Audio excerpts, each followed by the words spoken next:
And here is Jay along with Joe Franco. And welcome back to the Educated Retirement Radio here on KMET, the station that both Dr. Demento and Jay Kaplan got their starts on. And just to remind you, for anybody new, there's our phone number right there. Now, that's not the on air phone number, but you know what? If you call, I'll probably pick it up and ask Joe over the air. Okay, 866-955-2233. And I need to remind myself this is actually a radio show. Not everybody sees those things. And the website of uh, theeducatedretirement.com. And of course, this one here, which is I am the doctor or guru of the HECM, Home Equity Conversion Mortgage. So with that, let us get on back to Joe, because I know we were holding him over because we had some technical problems. But big deal, right? We get through all that stuff. Now, with you, and excuse me, it's if you have a business, you can always get through those technical problems if you have an expert like Joe around. And by technical, I mean accounting and all of that kind of good stuff. So we were talking to Joe earlier about what he does, which a quick review is he has an accounting company, or that visits with you or is online with you. It's for you and your company, whether that's a one-person company or a company that's just growing, or a startup that doesn't have enough of a need for an on-site 5 to 10 person or whatever accounting company. So he will save you a lot of money, not only like that, but he will save you a lot of money by doing the right thing. And you do handle people's, speaking of money, taxes, correct, when it comes to business taxes? Yeah, absolutely. Yeah, we do. We work with sole proprietors, so Schedule C taxes, Schedule C's on their 1040s, LLC taxes, 101120. So, more importantly, obviously, we try to save our clients as much money as possible, and overhead, tax expenses. But more importantly, we try to save them time. We try to keep their time focused on their business, on sales, on strategy, on growing their business. Not, in granular things like accounting and tracking expenses and invoicing and payroll. That's what we take away from them. So it's really time that we try to save for them. Yeah, and somebody once said time is money. Was that you? Exactly. I didn't say it first, but I definitely say that a lot. But I didn't think say that it was first. you. I wish I could have. Yeah. So exactly. Just trying to get some more people excited about getting back into business. What kinds of businesses are you seeing people get into, or is it just across the board? It's across the board. It's not even so much new. I mean, obviously, there's a lot of new business with so much having shifted online. There's a lot of people in online retail, different online platforms, but it's mainly just a shift. People are just shifting to more online sales, supporting online, and also people are looking for, when they're looking for consultants help, they're looking for online help as well. They're not interested in having people come over to they're at a home office. They don't want people in their homes. They don't want people, coming, so many strangers, new people coming to their businesses. So it's not really so much, I can't really speak to new businesses. Obviously, there are going to be a lot of new businesses coming out of this, whether it's like health or online platforms, delivery companies. Right. But it's really just a shift. It's just a shift in the way people are conducting business. There's more remote work. As convenient as that is for the employees, that does require, policies, procedures, just good systems in place, tracking systems. So if you have a remote employee, you want to be able to track their time and give them the proper systems, to track the transactions. And I think it appeals to a lot of people, a lot of older people, a lot of young people, is to stay home and do things virtually with online businesses, which have been very popular for 20 years now, growing and growing. But then you get to a point where you want to get out of the house. or at least I Absolutely. do sometimes. I want to go to an office or someplace where I meet Hmm. people, whether that's at Starbucks or one of those Hmm. places that's your office, or really Hmm. a rental or anything. I mean, you want to get, Yeah. and you want to get out sometimes. So I think that's Hmm. important too. And when you're going to do that, that's called an expansion, even if it's only one person. Hmm. And you better have Joe. Well, you better have him on your team, is what I think. But you better have spoken with him right here and right now. And Joe has some other contacts for you, uh, meaning the people listening or people thinking about getting into business or who are in business, like Vaughn, who does consulting, business Hmm. consulting, So, uh, who I think is a very valuable asset. And people like Joe can get you in contact with those kind of people, right, Joe? absolutely, absolutely. Yeah, I always like to keep a back office of people, whether it's attorneys, different consultants, Mm, boy, you sure need those, yeah. reverse Attorneys mortgage and that kind of specialists. thing. Yeah, absolutely, Yeah, reverse mortgage specialists. Because obviously, I'm not a jack of all trades. I don't try to be a jack of all trades, and you always want to go to the best professional to take care of your needs. right. You enjoy what you're doing, and you're definitely the professional when it comes to the accounting and overseeing Hmm. tax and accounting from a business point of view. Hmm. But for everybody else, we need contacts. And Absolutely. as you know, we have that household board of directors, the term we stole from Hmm. Ron Siegel, but I really like that term. So your business also needs a business board of directors. Hmm. Joe needs to be on it, and a Yeah, lot of absolutely. and maybe some business. So maybe you want to talk with somebody like Vaughn, or it's just a particular person that I have in mind, but you're going to have to talk to Joe to find out who that is. Or you can Absolutely. call Hmm. me and I can get a hold of Joe for you. But these are not expensive, but these are people who have had really, really high powered management jobs in the past and are now out there to help all of us. And, those are the kind of people you need to get. Oh, excuse me, I'm going to sneeze. I don't think I've Blessing. done that for a month or two. But in any case, I am falling apart here, but I still feel together. So these are the kind of people that Joe can get you connected with. Anything else, Joe, that you can think of off the top of your wise mind? No, not right now. Just want to remind people there's a lot of opportunity right there, and it's probably a really really good time, probably a better time than in a while to start a business. And Yeah, if they are, absolutely. feel free to call me. Give everyone a free consultation. There's no commitment, Mhm. and hopefully I can Right. help put them in the right direction. And Good. what's the smallest company that you deal with? Would that be like a one-person company? Oh, absolutely. Yeah, we have a few one-person companies. I have quite a few people I work with that maybe I just check in with them, 2 or 3 times a year, maybe quarterly. They just want to help. Oh, They just wow. need some help Wow. cleaning Or up more maybe even. their What's the largest quarterly company you accounting. deal with? Largest company right now is probably a medical services company. They're probably doing about $100 million a year in revenues. So Oh, all right. yeah, And the yeah. reason So they it's have a big some, range. they can keep more of that revenues than some other firms is because they don't have to pay their own accounting office and the Yeah, rent for it and absolutely. all those salaries. Yeah, absolutely. I And mean, they you actually. I mean, have the yeah. ability, I think that's important to have mentioned that you have the ability to handle a company with that size revenues. Yeah, absolutely. And Like that you know company, what? for The single example. person, retired person, his Hmm. revenues may be a lot smaller, but they're just as important to that entrepreneur Absolutely. and just as Hmm. important to you, right? Hmm.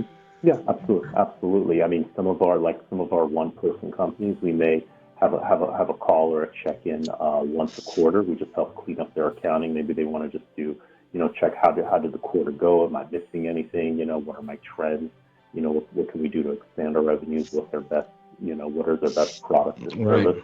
On the other hand, the $100 million company, we just do kind of a very specific niche of work because they have 3 or 4 staff that are doing the invoicing, the billing, the accounts payable. So we just do kind of like a specific accounting. So like we just help with like troubleshooting, paying contractors. There are some things that they don't want people within their accounting staff seeing, so they prefer to outsource it. Right, So and they need somebody they can trust 100%. Yeah, exactly.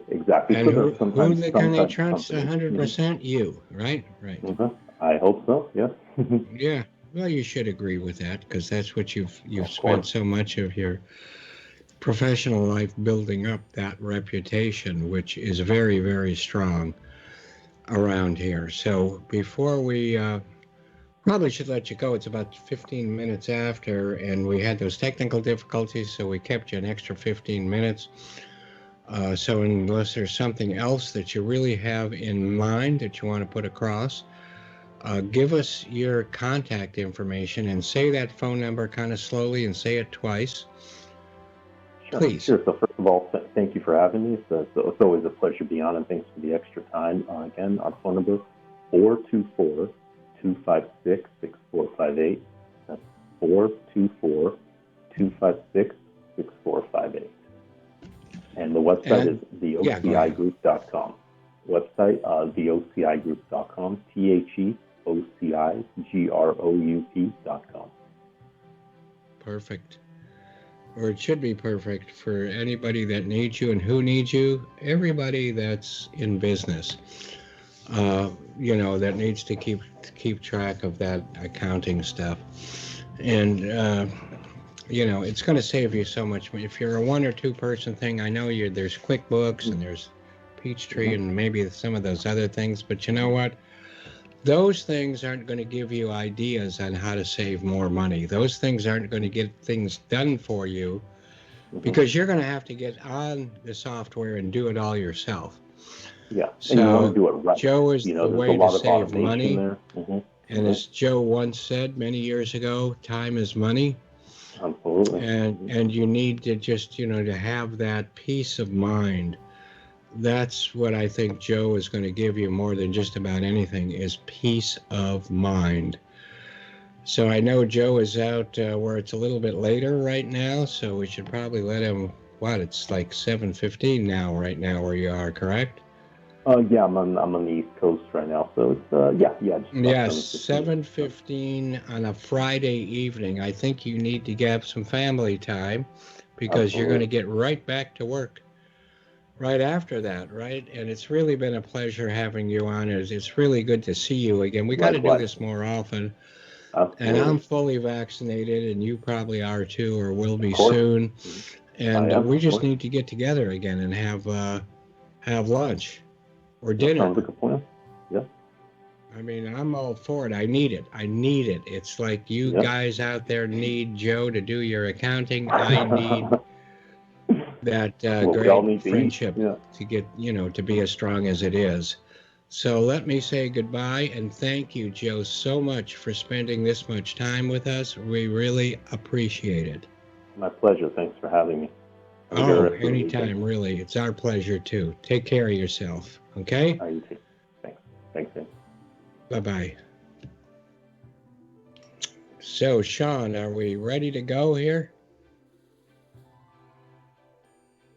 Okay, well, then we might as well go here. Where we left off, before we started talking about serious things, and Joe, is... we were talking about Gene Wilder. And Gene Wilder starred in over 20 films. I would have guessed more than that, but here's a short list of his films. The Producers, directed by Mel Brooks. His directorial debut, film won Academy Awards for Best Writing, Story, and Screenplay. His directorial... was that... we're saying Mel Brooks, that was the first time he directed. Wow, what a takeoff that was. He was nominated for Academy Awards for Best Actor, Gene was, also. And what was it, Zero Mostel, right? Yeah. But just in case you don't remember what this fencing instructor and choreographer looked like. There he is. And I'm still having trouble with the fencing part of it. Anyway, and here he is just having been poked by a sword or a fence, whatever. And there he is. Could we ever forget what he looks like? No. And here he is again, looking a little more dapper. And here he is looking a little bit older. But of course, he has passed away, unfortunately. But, you know, he looked good as an old guy. And let's see, Willy Wonka and the Chocolate Factory. And I've got it, but I don't have it around here right now. Directed by Mel Stewart, who directed and produced several documentaries and the television series Ripley's Believe It or Not. But I never cared about that much. Willy Wonka, I did. Willy Wonka was nominated for Academy Award for Best Music, which it should have been. And then there was that other Willy Wonka. And no, there were two different names. Well, but whatever it was. The other one was with... Charlie and the Chocolate Factory, which was actually more like the original story. But I enjoyed both. I think we got some extra sound coming in. But it's good to know I'm not the only guy sneezing out there. But Young Frankenstein, one of my favorites. And yours too, I'm sure, right? There's, I'm being visual here on the radio. So, I mean, magnificent film, and especially done in black and white was really, really good thing. Here's some Mel Brooks, you know, all of his movies. So, 7 features. All right. Well, hard to believe that it all began with the producers. And Young Frankenstein was 1974. Of course, Mel Brooks. Co-written by Wilder himself and nominated for 2 Academy Awards. Mel used much of the faux lab equipment used in the original 1931 film of Frankenstein. So Gene Hackman learned about Young Frankenstein through his tennis partner, Wilder. Tennis and fencing, okay, and requested a role, thus created Harold the Blind Hermit Violinist, which sparked one of the most memorable sequences in comic history. And Hackman is just, well, we've talked about him before. And we've also talked about Cloris Leachman before, because it was her birthday not that long ago. And your father's mustache and all that, which was Kiss Me Deadly, and the real meaning of Pulp Fiction, and why the suitcase glowed, or the briefcase glowed in the Tarantino film of the same name. But according to Cloris, many shots would frequently have to be repeated as many as 15 times before Wilder would stop laughing and summon a straight face. Not bad.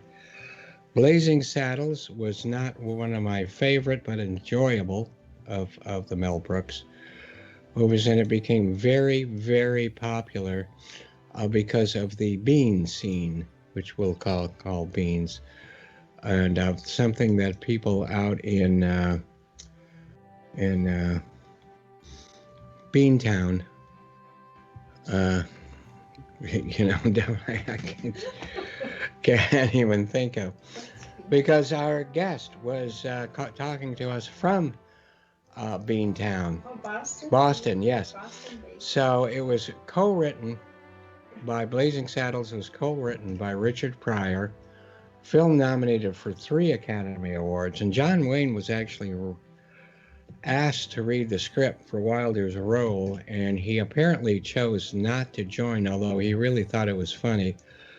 He didn't want to join the cast because he was afraid, scaredy cat. He was fearing for his career.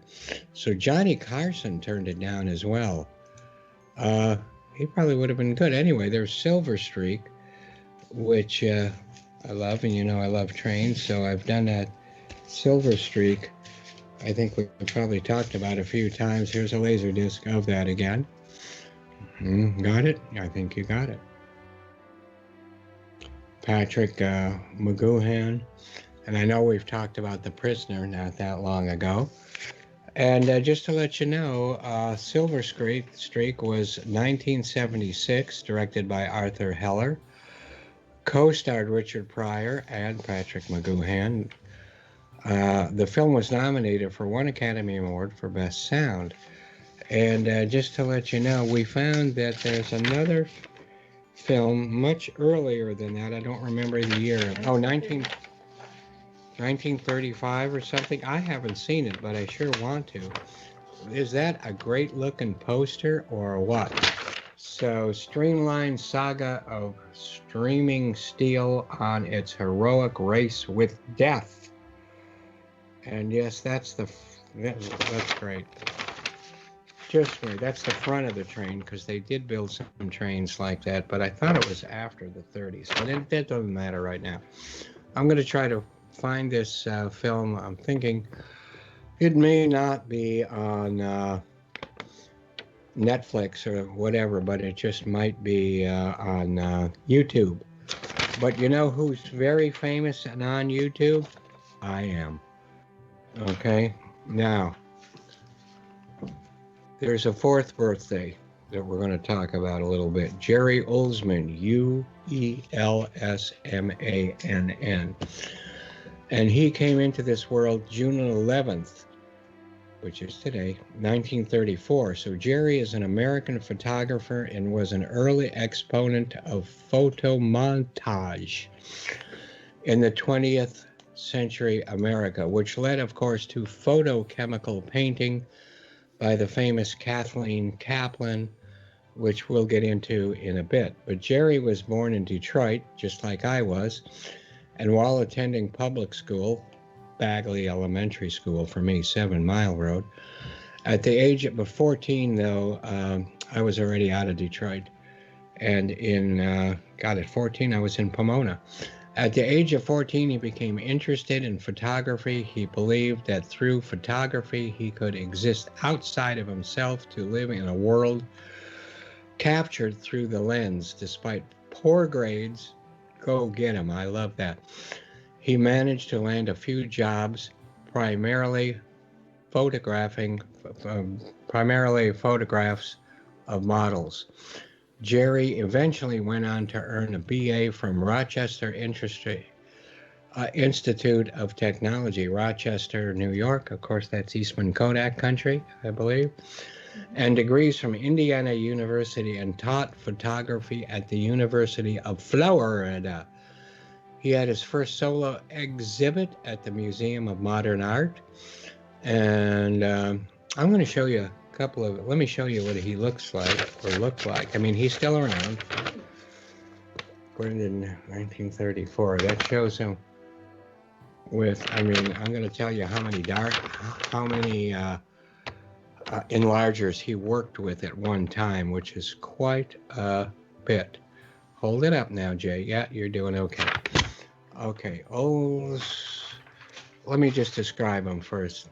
Composite black and white photographs with multiple negatives and extensive old school darkroom work. But when he was doing it, it was not considered old school. He uses up to a dozen photo enlargers at a time to produce his final images, and has a large archive of negatives that he shot over the years that he pulls from. The final image can be composed of many negatives, not just one. He seamlessly blends multiple photographs into one image. His work in the darkroom effects foreshadowed the use of Adobe Photoshop to make surrealistic images. Here's one of the more famous ones and again, there's more than, for one thing, there's this person down here, which I don't ever remember noticing before. And that's because I've seen this image before, much larger than this, and you're overwhelmed with the sky above. Okay. And another one, which is very famous and seen just about, is this more than one here? Yeah, there is. This one, I love this one of this house with the tree roots coming out from underneath. Okay. And this one in the hand. You're in good hands with Allstate. Now, no commercials here. And so here is, let me show you a couple of more things. Jerry Goldsmith, Elizabeth Jennings, and Kathleen Kaplan, the director of this show, had actually a show together. So that's something that she and we are very proud of. There's a newspaper article about it, but she's had shows with him. She's had shows with Larry Albright, who did some great neon work for the movies. And I still have some stuff on my walls from Blade Runner, which originally came from One from the Heart, and anyway, a bunch of other stuff. And this is, more double exposure benefits King of Altered Images. Not that you can see this that well, but there you go. And there's a card that from where my wife used for that particular show. And I'll show you one more, some more. This is from the LA Times or whatever, I'm not sure. But I know there's no way that you can read that from here. But you can see two of the images that I've already showed you, specialized from. And here's a little booklet that my wife has. See? So you see how she puts things together also. And I'm going to show you, I'm just going to show you a couple more, and that'll be just about it. And these the original ones are like 4 feet by 6 feet. Some of them smaller. Very, very different. So just show you a couple more. And perhaps you've seen me with some t-shirts that have her work on it also. So she's had shows in New York and LA, and was even in a museum in Paris, not a gallery, but a museum in Greece. And are we rich because of, don't ask. Anyway,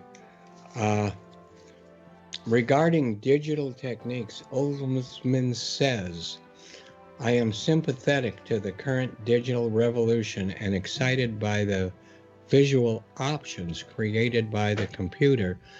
However, I feel my creative process remains linked to the alchemy of the darkroom. I really like that alchemy of the darkroom. I mean, it says so much for sitting in there with all those chemicals and all of that equipment. Oldsman's work has been exhibited in over 100 one-person shows across the U.S. and abroad, including Stockholm, Australia, Canada, Scotland, London, South Korea, and Paris. Jerry received the Guggenheim Fellowship in 1967, National Endowment for the Arts Fellowship in 1972, and is a Fellow of the Royal Photographic Society of Great Britain. So just to let you know that NASA Nellie will not be with us today.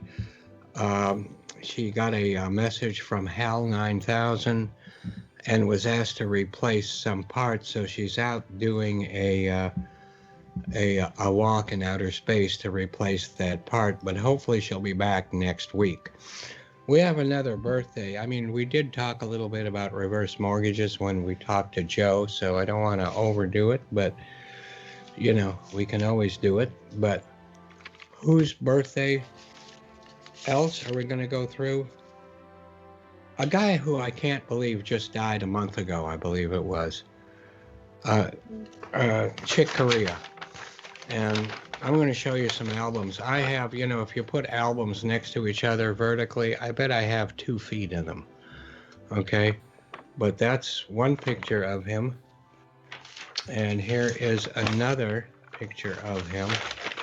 And I believe he passed away from some rare kind of cancer that I don't know. But you never know what's going to happen, do you? So you better be prepared.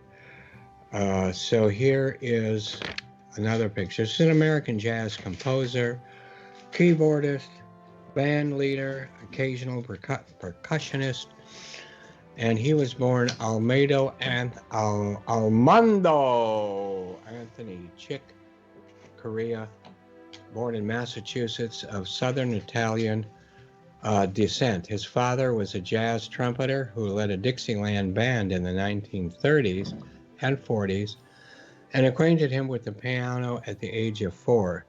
Since he was surrounded by jazz, he was influenced by Dizzy Gillespie, Charlie Parker, Lester Young, getting into some hard bop there. When he was 8, he took up the drums, which would motivate his use of the piano as a percussion instrument, which actually it is. We think of it as a string instrument because it has so many strings, but it really is percussion. You probably already know that. And that was percussion too, me slurping the coffee. So Chick took lessons and discovered classical music and began an interest in composition. He spent several years as a performer and soloist at the St. Rose Scarlet Lancers, with them, I should say, a drum and bugle corps. He was given a black tuxedo by his father and started playing gigs in high school, and eventually moved to New York City and studied music at Juilliard and quit, as he said, he was disappointed in them. So Chick began a professional career in the 60s and recorded his first album in 1966. Oh boy, do we have his composition Spain, which is actually a takeoff on Rodrigo's Concerto de Aranjuez, and was also done as a takeoff, orchestrated by Gil Evans and done by Miles Davis, which is also a great one. I'll show you though. 500 Miles High, La Fiesta, and Windows are widely considered jazz standards today. I'm going to show you just a few, and these are really important to me. Okay, I grew up with, I hate to say grew up, but you know, with so many of these. What group is that? Is that Return to Forever? Return to Forever. Yeah, here's another Return to Forever. This was a group he had with Joe Farrell, Flora Purim, Stanley Clark, Ayerto Moreira, and you know, it was really, I'm looking for, anyway, these weren't ECM records, and he was probably the biggest star on ECM, other than Pat Metheny, or along with, I should say, Pat Metheny and Keith Jarrett. Just a few other quick ones.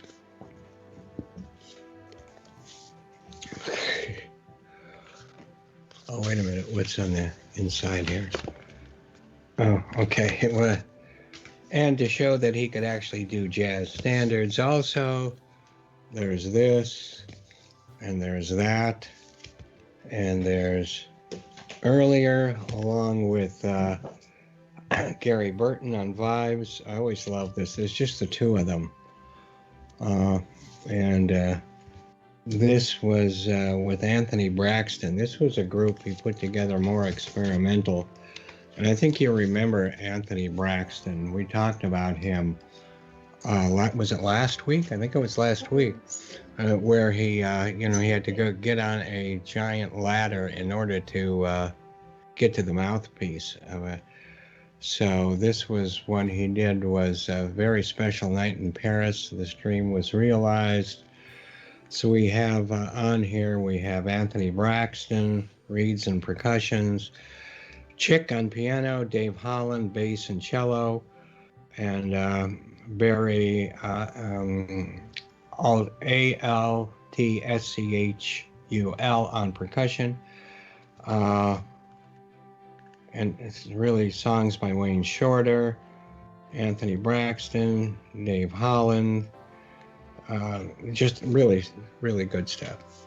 And just some quick, I don't know why I'm doing all of this, but I really like, and just I'm having trouble with the fact that he died.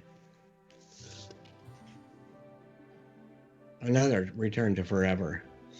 And on Polydor, which was Polydor distributed, or they did distribute it to ECM, so it's probably along the same. And just to show you, this is the Sketches of Spain album, arranged and conducted by Gil Evans. And it was the great, one of the great, so many great Miles Davis albums. And on here, he's got Spain. On there, they call it Concerto de Jóvenes, but. And then this, we went to see this entire show. This was a record of several different records in it, and it was the entire show that we saw at the Greek Theater. And it was a pretty big group, and I know I don't need to show you. I know you're not going to see this in focus, but just to give you the size of the group that was involved. It included Joe Farrell even, on and on and on, and Stanley Clark, and anyway, so many people. RTF, Return to Forever. So this is when Return to Forever movement was at its highest. And like I said, it's just so hard to see him gone. But he was a member of the Miles Davis Band in the late 60s and participated in the birth of jazz fusion, which he did. And of course, Miles Davis got pretty far out there too with Bitches Brew, and my favorite of that ilk, which was the Great White Hope soundtrack of Johnson.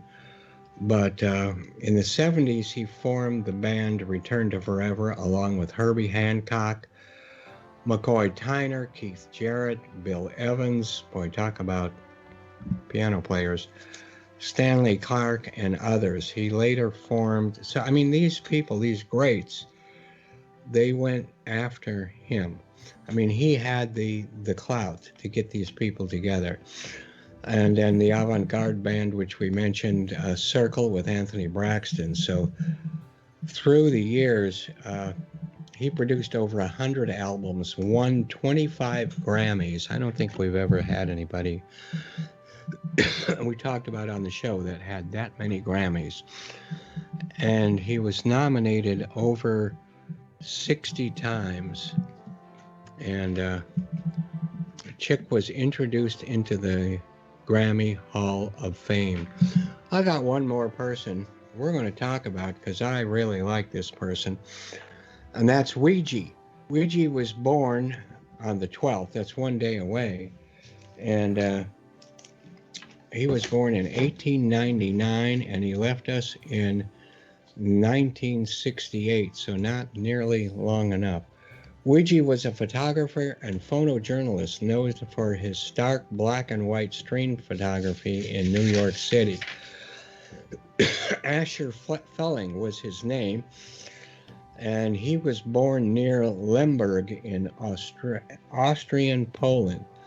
His first name was changed to Arthur after his family moved to New York City in 1909 and later settled in Brooklyn.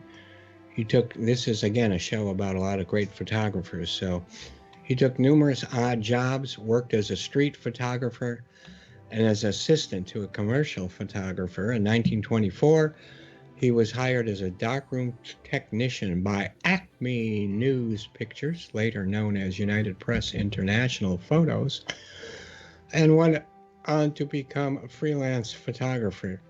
He worked at night, listened mostly to broadcasts, and competed with the police to be the first at the scene of a crime, selling his photographs to tabloids and photographic agencies.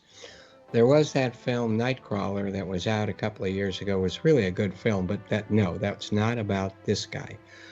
This guy did have a movie, and we're going to get into that in a minute. But here's what he looked like during his prime.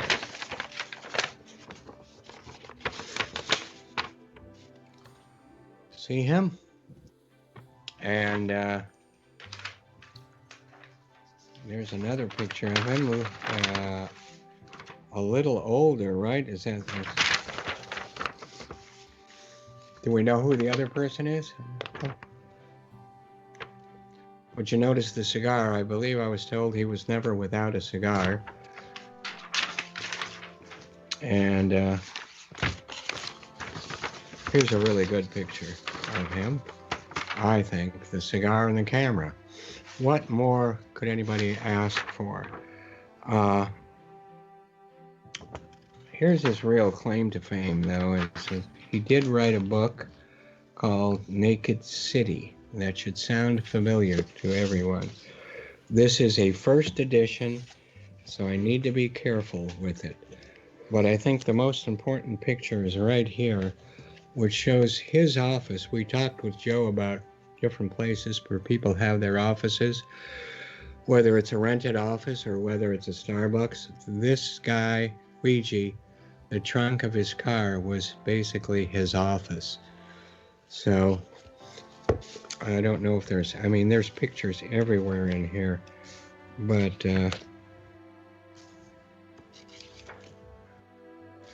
I lost children. I'm not going to spend a great deal of time messing around with this first edition, but I'll tell you, if you can find anything else that's worth looking at,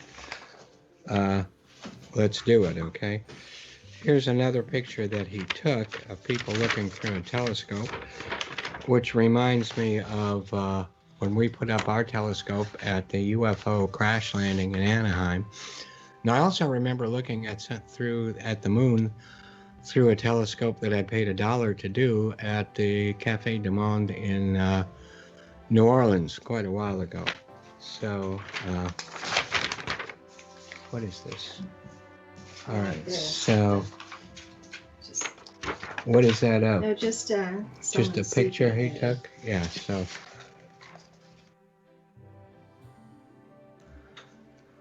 Street photography. So, the name of his book was Naked City, okay? So, as you probably all know, there was a film also. I showed you. Did I not show? Oh, no, I didn't. TV show. I showed this? TV show. See, I don't remember 30 seconds ago. This was the TV show that came out of his work and his ideas. And of course, there was the film, Naked City. And there's, 8 million stories or something? And this is just one of them. So, very famous film, done by Jules Dassin, very famous director. And that's that. There was another film that came from that called The Public Eye. And that's where Joe Pesci, look how much alike he looks. Give me that other picture that we can compare. Oh, there's Joe. And what a great actor Joe has become. And I just want to show you the two together. And yeah, we know which is which, but you know, so be it. The Public Eye was the movie that Joe starred in, Joe Pesci. Here is a copy of a poster for that film. And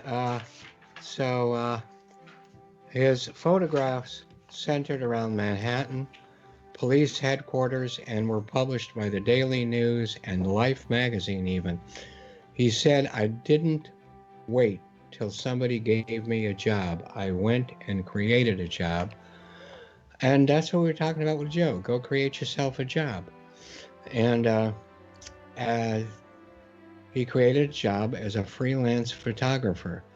And when a story came over a police teletype, it would, I would go to it. This is him talking. The idea was I sold the pictures to the newspapers, and naturally I picked a story that meant something. Regarding his name, at one of his earlier jobs in a photo lab in New York, at the New York Times, I should say, he was nicknamed Squeegee Boy, a reference to a tool to wipe down prints. Remember, we talked about the alchemy of the darkroom. When Mr. Squeegee, then dubbed Ouija, a sound-alike of Ouija because of his instant arrival at the scene of the crimes. So I figured the Ouija board part, but until we looked this up, I didn't realize the squeegee part of it. So he would show up magically as a Ouija board. So he was self-taught photographer with no formal training, and developed his photographs in a makeshift darkroom in the trunk of his car, which I showed you a picture of. His first book of photographs, Naked City, which we saw, was formed into the film Naked City, starring Howard Duff, that was based on the story about the investigation into a model's murder in New York and later used for the TV police drama series Naked City. Who else was in there? I remember Howard Duff, but what's his name? Barry Fitzgerald. Barry Fitzgerald, yeah.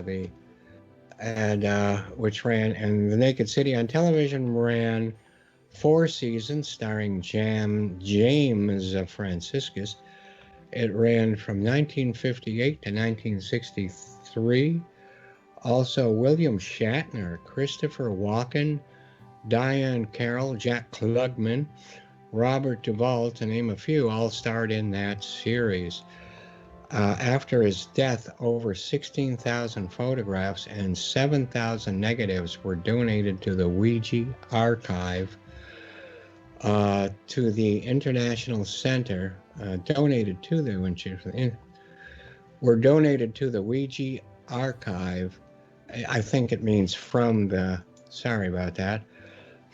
Ouija archive to the International Center of Photography in New York. And while most famous for his images of brutal and bloody endings of gangsters, he claimed to have shot over 5,000 murders and was known for his shots of people just acting human on the gritty streets of New York. Maybe he is more like that Nightcrawler movie. No, I like to think no, because, we've got Joe Pesci in there. Anyway, here's some trivia about Ouija in Hollywood. And we're getting ready to sign off. So before I do this, I don't want to run out of time to tell you all thank you so much for being here the last 2 hours, to take care of yourself, and to thank Sean for his patience with our technical difficulties. And please be here next week. But Peter Sellers actually mimicked Ouija's voice and gave it a German accent when he played the title role in Stanley Kubrick's Dr. Strangelove, one of my favorite movies of all time, where Ouija himself was on the set taking pictures during the production of the film. And an X-Files episode highlights I remember this X-Files, I just didn't put two and two together. Investigation of somebody named Alfred Fellig. Yeah, I guess that goes together. Having photographed crime scenes prior to the arrival of emergency services. There was also that Twilight Zone one where they took pictures. Kojak,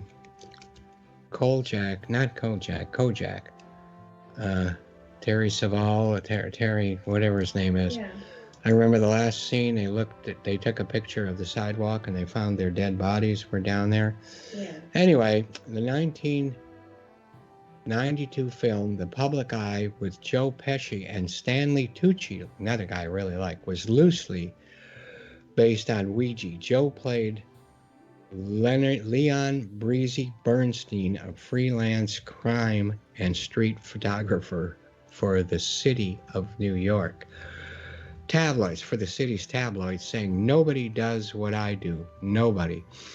And in the film Watchmen, which, yes, of course I've got the film, but, here's a copy of the illustrated book, or now this may look like a comic book, but let me tell you, this is one of the best written novels I have ever read. It came out as one of the top 100 novels of the 20th century, and you need to read this.